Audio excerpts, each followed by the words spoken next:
Hi, this is Crystal from Epic Vector, and today I'd like to let you know how to get rid of these hairlines when you're making patterns or artifacts. And the reason why you might be getting these artifacts is because you do not have your force pixel alignment on when creating them.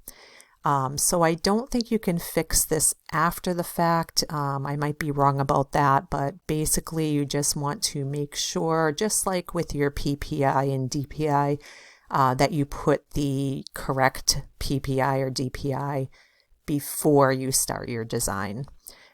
So if you already have your elements set up, get your elements out of there and just kind of start your design again. And I will update this if I find a way to sort of force it after the fact, but I'm not sure that that can be done. So anyways, just so you know for the future, your future designs, basically what you want to make sure of again is to make sure your force pixel alignment is on. And you know that it is if it's a darker gray rather than this lighter gray.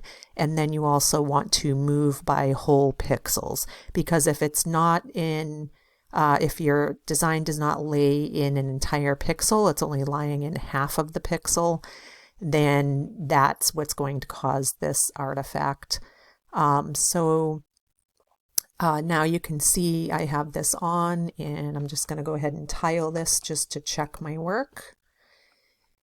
And we can clearly see already that there is no artifact here.